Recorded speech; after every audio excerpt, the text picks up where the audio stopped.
Assalamualaikum warahmatullahi wabarakatuh. Apa kabar pemirsa Mandua TV Palu? Berjumpa lagi dengan saya Muhammad Rifaldi dalam program Talk Show Bincang Madrasah. Nah, pada kesempatan kali ini kita akan membahas hal-hal penting tentang Madrasah Aliyah Negeri 2 Kota Palu. Dan tentunya jika membahas hal-hal yang penting, kita harus mendatangkan orang yang penting pula dalam talk show kita pada episode kali ini. Bersama saya sudah ada Kepala Madrasah Aliyah Negeri 2 Kota Palu, Bapak Haji Muhammad Syamsul Nursi SPD IMM. Ya. Assalamualaikum Bapak. Waalaikumsalam warahmatullahi wabarakatuh. Sehat Pak? Alhamdulillah sehat. Alhamdulillah. Ini kita datangkan jauh-jauh dari kantor. Siap. Jadi kalau kita berbicara tentang Mandua Kota Palu, memang tidak boleh lepas dari sosok kepala madrasahnya. Siap. Kita harus kenal kepala madrasahnya dan perkembangan yang terjadi di madrasah itu tidak lepas dari kepala madrasah yang menjabat saat itu juga. Nah, kita akan kenali sosok dari Kepala Madrasah Mandua Kota Palu hari ini dalam talk show Bincang Madrasah. Dan saya mulai dari personal Bapak. Mungkin dari pemirsa dari Mandua TV Palu belum terlalu mengenal ya. Kita mau mengenal lebih dekat Bapak seperti apa dan bagaimana biodata Bapak. Silakan Pak, boleh kita kenalan dulu. Baik, terima kasih. Assalamualaikum warahmatullahi wabarakatuh. Waalaikumsalam. Ya, pemirsa TV Mandua Kota Palu, pada hari ini alhamdulillah kami mendapat undangan ya dari TV Mandua Palu ini untuk bincang-bincang terkait dengan termasuk profil saya ya. Yang pertama tentunya saya perkenalkan dulu, nama saya Haji Muhammad Syamsul Nursi. Saya dilahirkan di salah satu kabupaten ya yang ada di Sulawesi Tengah, itu tepatnya di Kota Poso di Desa Toini. Ya, saya menggelut sebagai seorang ASN di Kementerian Agama, itu terangkat di 2019. Ya, 2009 ya. Oh, 2009 bukan, ya. 2009. Ya, saya diangkat. Awalnya saya ditempatkan di salah satu madrasah negeri, yaitu di MTS Negeri 2 Kota Palu. Alhamdulillah selama 3 tahun saya berada di Madrasah Sanawiyah Negeri 2 Kota Palu sebagai guru.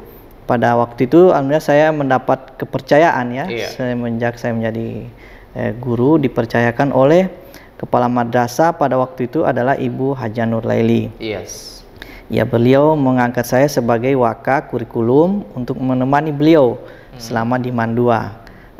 Jalannya proses, saya mendapat kepercayaan dari Kakanwil ya untuk dipromosikan sebagai kepala madrasah pada tahun 2014. Tahun 2014, berarti tahun 2019 Bapak terangkat menjadi PNS ya, mengabdi dan mengajar di MTS 2, menjadi wakamat kurikulum dan dipromosikan sebagai kepala madrasah pada tahun 2014. Lanjut Pak. Ya, di 2014 alhamdulillah saya ditempatkan di Min 1 Kota Palu ya. Di sana awalnya saya ya karena masih baru ya selaku kepala madrasah, tentunya menghadapi sebuah madrasah yang penuh tantangan ya, di mana madrasah itu berada di satu daerah ya, boleh dikata ada di wilayah Duyu yang hampir dekat dengan gunung ya, daerah pegunungan ya. Di sana tentunya madrasah itu ya butuh perhatian lah untuk diberikan penanganan serius ya. Alhamdulillah saya masuk di sana ya, tahun demi tahun saya mencoba melakukan inovasi ya, melakukan perubahan di madrasah itu. Alhamdulillah tahun berikutnya saya mencoba bagaimana lakukan komunikasi ya, jalan komunikasi kepada baik di Kanwil maupun di instansi-instansi terkait yang punya gaung atau kerjasama dengan madrasah ya. Salah satunya terkait dengan lingkungan hidup adalah adanya adiwiyata, kemudian dinas kesehatan, adanya sekolah sehat, kemudian dengan balai POM terkait dengan konsumsi makanan siswa yang ada di madrasah. Nah, semua ini saya coba melakukan jalin komunikasi. Alhamdulillah jalan selama 3 tahun ya. Saya melakukan inovasi perubahan-perubahan di madrasah, di mana memang saya punya niat ya, insya Allah di mana saya ditempatkan tentunya saya harus berbuat ya untuk kemajuan madrasah itu sendiri. Apapun resikonya ya saya ya selaku kepala madrasah punya tanggung jawab untuk memajukan madrasah tersebut. Nah, alhamdulillah capaian saya selama 4 tahun 6 bulan di MIN, saya MIN itu mendapat beberapa prestasi di tingkat nasional. Yang pertama yaitu meraih kantin sehat tingkat nasional. Kantin sehat tingkat nasional. Iya, yang diselenggarakan oleh Balai POM. Ya, itu betul-betul menseleksi dari berapa ratus sekolah, bersaing antar sekolah dan madrasah se-Sulawesi Tengah sampai ke tingkat nasional. Alhamdulillah kami diutus ke Jakarta untuk memberikan pemaparan ya terkait dengan sekolah sehat termasuk kantin. Nah, setelah itu kami juga mencoba bagaimana MIN 1 pada waktu itu untuk bisa seperti madrasah yang ada di tengah kota lah. Yang notabene bahwa di tengah kota itu ya madrasah atau sekolah itu dalam posisi yang sejuk ya rindang, karena di MIN itu ya kita ketahui dari pegunungan memang agak susah sih tumbuh pepohonan ya. Tapi saya tetap berusaha bagaimana caranya ya dengan posisi yang ada itu untuk bisa tetap suasana madrasah itu hijau dan bersih dan sehat. Nah, itulah yang saya coba lakukan. Alhamdulillah kami mengikutkan madrasah ini untuk ke Adiwiyata. Ya, sehingga memberikan motivasi kepada guru-guru maupun siswa setelah diikutkan dalam Adiwiyata mereka punya keinginan. Nah, disitulah saya berikan dorongan, motivasi, kerjasama dengan guru-guru. Alhamdulillah dari capaian meraih juara Adiwiyata dari tingkat kota, provinsi hingga ke tingkat nasional. Nasional ya? Iya. Setelah itu Adiwiyata, saya juga bagaimana menjadikan madrasah itu menjadi madrasah sehat, ya. Nah, memang cita-cita saya bahwa madrasah itu harus betul-betul bersih, hijau, indah dan sehat, ya. Nah, saya jalin kerjasama lagi dengan pihak dinas kesehatan, ya. Nah, tentunya dari dinas kesehatan ini kita mencoba mengikutkan yang namanya sekolah sehat, ya. Itu ada namanya UKS. Alhamdulillah semenjak saya di MIN pada waktu itu kami berupaya membuat satu gedung tersendiri ya untuk dijadikan UKS. Ya, dan alhamdulillah pada waktu itu memang satu-satunya madrasah mungkin sekolah umum yang punya gedung UKS tersendiri pada waktu itu. Nah, saya coba mengikuti lomba baik dari tingkat kecamatan, alhamdulillah meraih juara 1. Lomba di tingkat kota, alhamdulillah meraih juara 1. Provinsi meraih juara 1 hingga di nasional juga meraih juga Adiwiyata di tingkat nasional. Nah, 3 prestasi ini ya saya bawa saya dapatkan di MIN 1.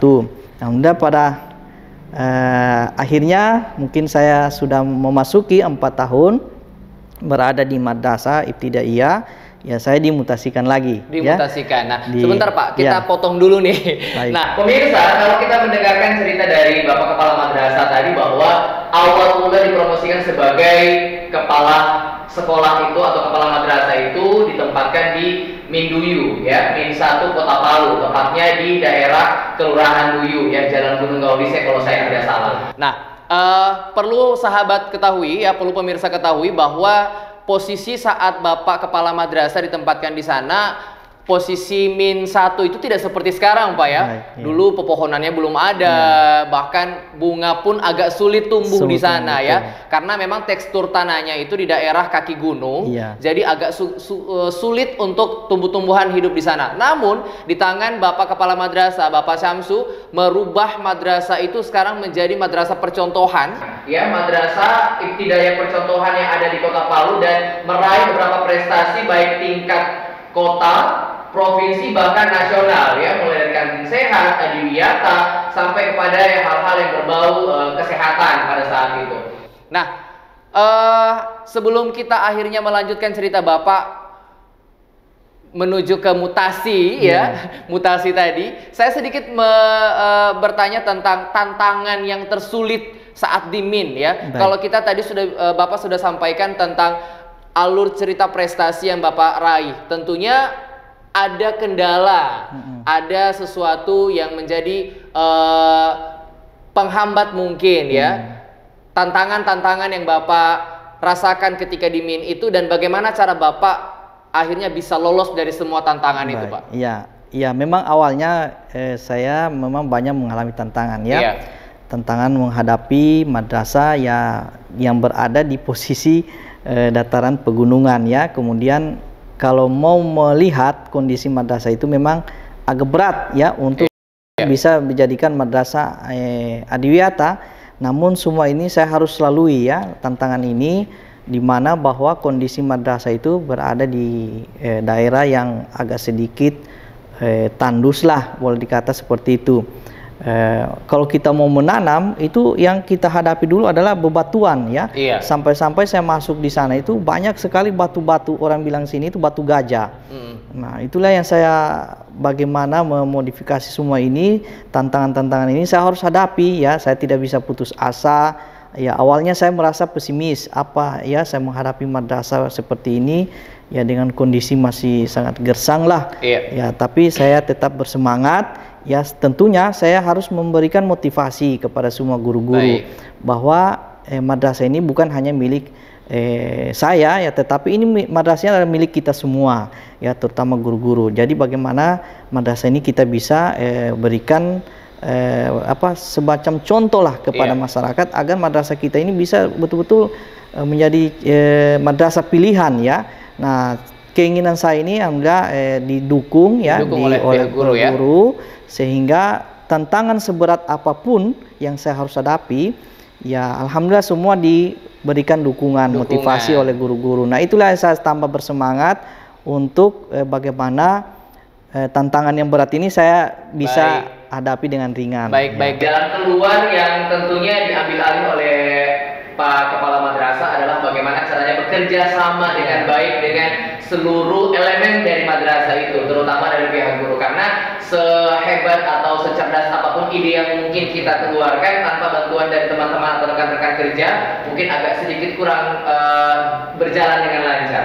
Baik, kita lanjut Pak. Untuk akhirnya Bapak dimutasi ya, berpindah ke sekolah yang baru. Di mana itu Pak? Ya, saya setelah di MIN, saya dimutasi ke MTS Negeri 2. Nah, saya di situ menghadapi tantangan lagi yang berat. Karena pada waktu itu di 2019 madrasah itu hampir semua madrasah mengalami musibah ya. Kemarin 2018 adanya bencana sehingga ya madrasah itu ketika saya masuk ya boleh dikata hampir sarana prasarana infrastruktur mengalami kerusakan ya, yang sangat berat ya, termasuk ruang kelas, fasilitas mobilernya yang sudah tidak layak dan banyak yang hilang.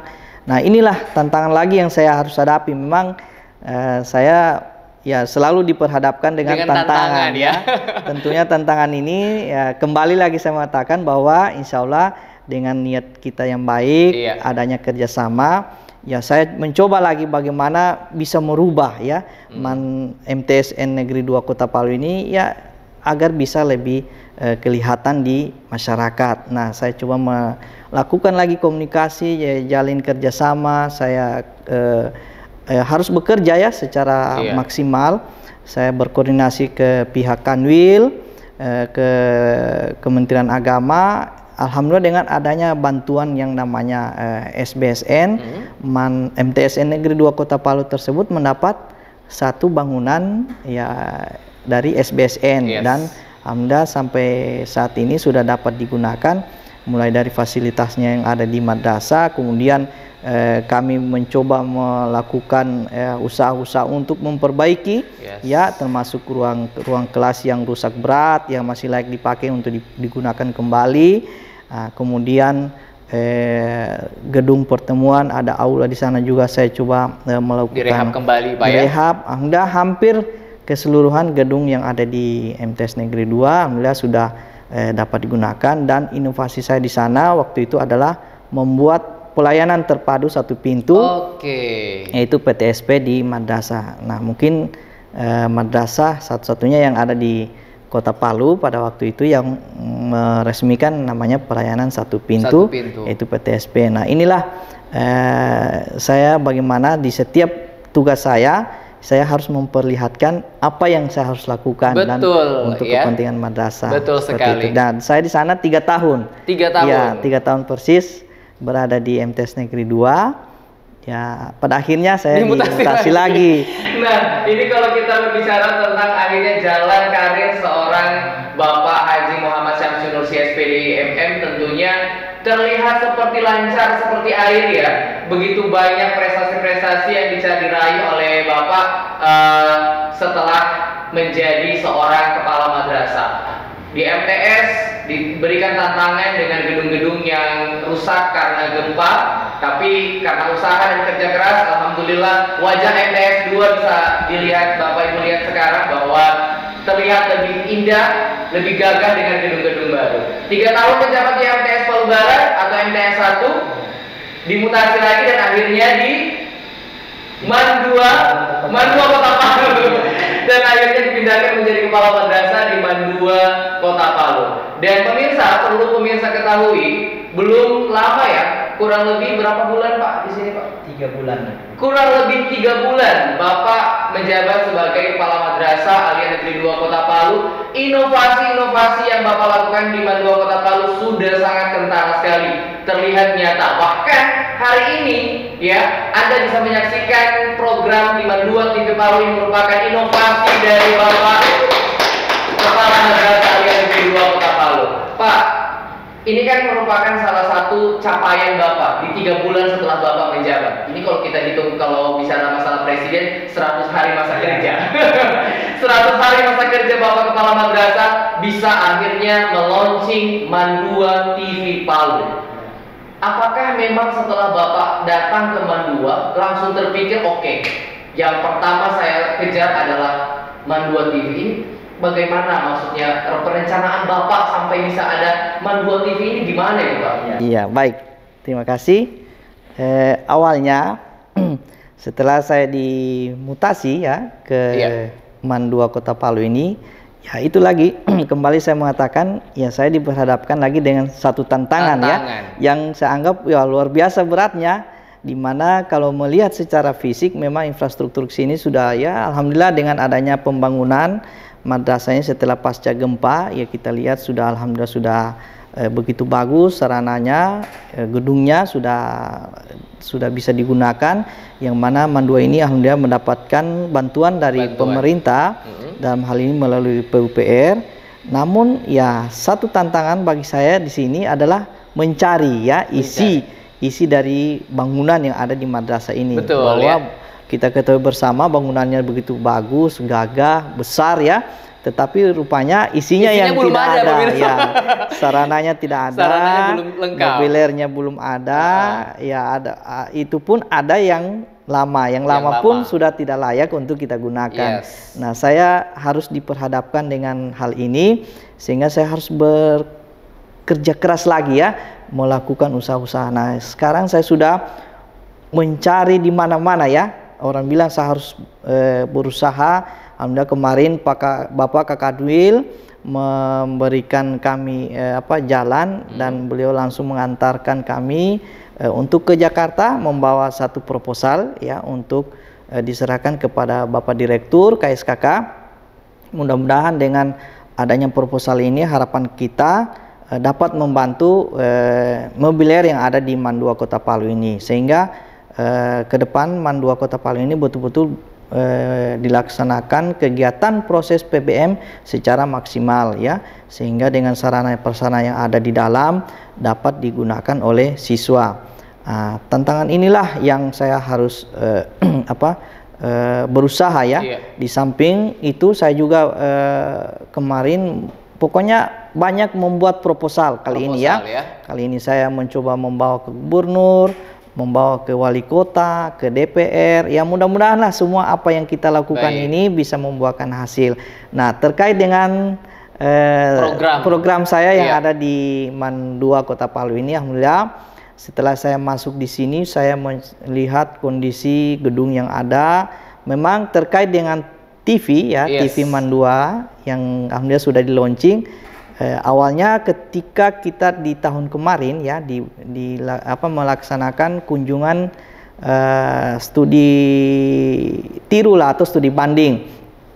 Pada waktu itu saya masih di MTS 2, kita jalan ke Gorontalo, ya, kemudian melihat Gorontalo perkembangan madrasah juga sudah begitu berkembang.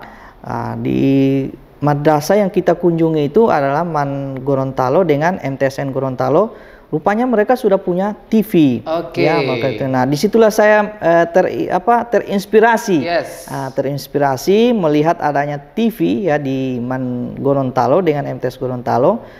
Saya waktu itu memang awalnya di MTS 2 yang saya ingin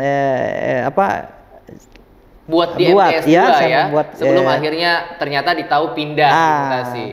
Saya baru merancang, ternyata tahu-taunya dimutasi ke Man 2. Nah, saya melihat Man 2 ini sangat mendukung ya, sangat mendukung. Terutama setelah melihat gedung yang ada ini, awalnya saya melihat bahwa gedung ini memang sangat layak ya untuk dijadikan semacam studio. Nah, di situ saya mencoba memanggil Pak Rivaldi sendiri ya selaku host ini. Beliau ini punya talenta yang luar biasa terkait dengan ini. Nah, semangat saya ini beliau dukung ya, beliau dukung sehingga apa yang menjadi keinginan kita ya terkait dengan studio TV ini, melihat gedungnya sangat mendukung dari penempatan ruang-ruang, sehingga saya mencoba bagaimana program saya ini yang pertama ini dulu ya, untuk bagaimana Man 2 ini punya TV ya, sehingga bisa juga bersaing dengan Gorontalo. Bukan cuma Gorontalo ya, mungkin beberapa madrasah yang ada ya, saya betul. Nah, sehingga Man 2 ini bisa terkenal lah di tengah-tengah masyarakat. Nah, awalnya inilah ya, kita mencoba Pak Rivaldi memperlihatkan apa-apa yang harus dibutuhkan ya, termasuk dengan kelengkapan studio, fasilitas yang ada di dalam. Nah, semua ini ya saya tetap berusaha mencari dari mana yang jelas posisinya studio harus diresmikan dan launching. Ya, inilah yang sudah dirasakan. Terlihat sekali pemirsa bahwa hadirnya media digital dari Man 2 Kota Palu, yaitu Man 2 TV Palu, dengan berbagai macam program yang ia berikan, dari program berita sampai kepada program talk show, podcast dan lain sebagainya. Ini menjadi sebuah contoh ya. Sebuah contoh kepada para madrasah-madrasah yang ada di Kota Palu. Akhirnya sedikit demi sedikit jejak dari Man 2 TV ini diikuti oleh beberapa madrasah-madrasah yang ada di Kota Palu. Nah, ini menjadi sebuah kebanggaan tersendiri tentunya bagi Man 2 Kota Palu sebagai penggagas pertama ya media digital di tingkat madrasah yang ada di Kota Palu, mungkin di Provinsi Sulawesi Tengah. Nah, melihat kesuksesan dari program Man 2 TV Palu yang dibuat oleh Bapak Kepala Madrasah, selanjutnya kira-kira target apa lagi yang ingin Bapak capai? Ini baru 3 bulan pertama Bapak menjabat ya.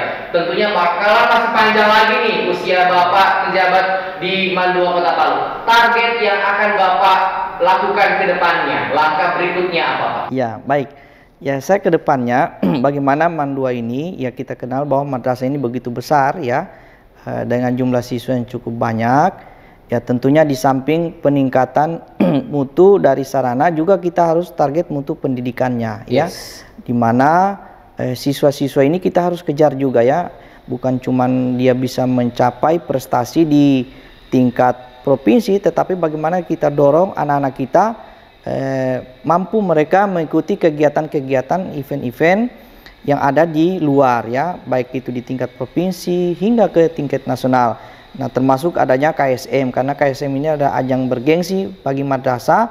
Ya, mudah-mudahan ke depan kami berusaha semaksimal mungkin bahwa Man 2 ini bisa membawa nama baik Sulawesi Tengah dalam hal mutu pendidikannya. Ya. Kemudian di samping itu kami juga bagaimana mencoba ke depan Man 2 ini dengan adanya sistem sekarang ini ada digitalisasi. Ya, ada satu rencana saya adalah membuat perpustakaan digital. Digital. Ini sementara saya mencoba merancang, mencari solusi jalannya bagaimana agar perpustakaan kita ini betul-betul sudah sifatnya digital online ya. tidak lagi masuk perpustakaan itu mencari buku-buku yang ada, tapi bagaimana masuk di perpustakaan itu dia berhadapan dengan satu komputer atau dengan HP siswa, mereka sudah terkonek dengan perpustakaan dengan buku-buku yang sistem digital. Nah itu insya Allah yang saya akan programkan berikutnya. Mungkin masih banyak lagi ya program-program lain yang kita rencanakan. Mudah-mudahan MAN 2 ini menjadi salah satu madrasah pilihan lah. Kemudian madrasah percontohan yang ada di Sulawesi Tengah, dan saya mengharapkan kepada teman-teman kepala madrasah baik yang ada di kota maupun di daerah, ya mari kita terus berinovasi ya, menjadikan madrasah ini menjadi madrasah yang hebat, bermartabat, madrasah yang mandiri, berprestasi. Sebagai slogan kita di madrasah, inovasi ya terus kita munculkan ya. Betul. Sehingga madrasah ini bisa dikenal oleh masyarakat. Alhamdulillah dengan adanya TV ini saya melihat kemarin setelah memantau perkembangan di pendaftaran peserta didik baru, ternyata terjadi lonjakan ya pendaftar yang tadinya tahun-tahun sebelumnya kita mengalami kekurangan siswa, tapi kalau tahun ini saya lihat sepertinya kita harus menseleksi. Ya sudah 600 pendaftar, yang diterima sekitar 400. Ya itulah semua bagaimana kita menjadikan madrasah ini bisa diperlihatkan di tengah-tengah masyarakat, dan masyarakat juga harus mengetahui. Nah, bagaimana dia mengetahui? Dengan adanya media seperti ini ya. Baik Pak, target yang ke depan sudah Bapak sampaikan bahwa nanti insya Allah akan membuat sebuah perpustakaan digital ya, sehingga siswa-siswi MAN 2 Kota Palu tidak lagi belajar atau mengakses perpustakaan itu seperti kita dulu ya, masuk cari buku, cukup dengan gadget mereka, dengan gawai mereka sudah bisa belajar semua isi perpustakaan digital. Baik, terakhir Pak, closing statement dari Bapak, harapan Bapak untuk tentunya MAN 2 Kota Palu dan untuk semuanya yang ada di MAN 2 Kota Palu. Baik. Harapan saya terkait dengan madrasah khususnya MAN 2 Kota Palu, yang mudah-mudahan ke depan MAN 2 Kota Palu ini bisa menjadi madrasah favorit ya, madrasah yang diandalkan oleh masyarakat ya, khususnya yang ada di Kota Palu dan Sulawesi Tengah pada umumnya, karena madrasah kita ini punya asrama juga ya, punya boarding ya, bukan cuman diminati oleh masyarakat orang tua siswa yang ada di kota tetapi hampir semua kabupaten alhamdulillah sudah punya keinginan untuk mendaftarkan, memasukkan anaknya di MAN 2, dengan harapan MAN 2 ini bisa lebih berkembang lagi dan bisa lebih maju lagi bersaing dengan madrasah-madrasah lain yang ada di khususnya di Pulau Jawa ya. Ya kita harus kejar target ya. Baik. Di Palu ini ada namanya MAN IC ya, bagaimana MAN IC kita harus bisa menyaingi juga MAN IC ya. Seperti itu. Baik, terima kasih banyak Pak. Harapan Bapak tentunya insya Allah bisa kita aminkan ya, bisa kita bersama-sama untuk mewujudkan harapan-harapan itu, karena tentunya kesuksesan yang terjadi di MAN 2 Kota Palu menjadi sebuah kebanggaan kita bersama, bukan menjadi kebanggaan personal seseorang yang ada di MAN 2, tapi kebanggaan seluruh elemen yang ada di MAN 2 Kota Palu. Terima kasih Bapak Kepala Madrasah yang sudah hadir di talk show Bincang Madrasah. Dan pemirsa, di talk show Bincang Madrasah kita akan masih terus mengundang bintang tamu yang inspiratif tentunya, untuk memberikan Anda sebuah informasi-informasi yang bisa menambah pengetahuan pemirsa semua. Saya Muhammad Rifali mohon pamit. Wassalamualaikum warahmatullahi wabarakatuh. Kita berjumpa lagi di Bincang Madrasah episode mendatang. Sampai jumpa.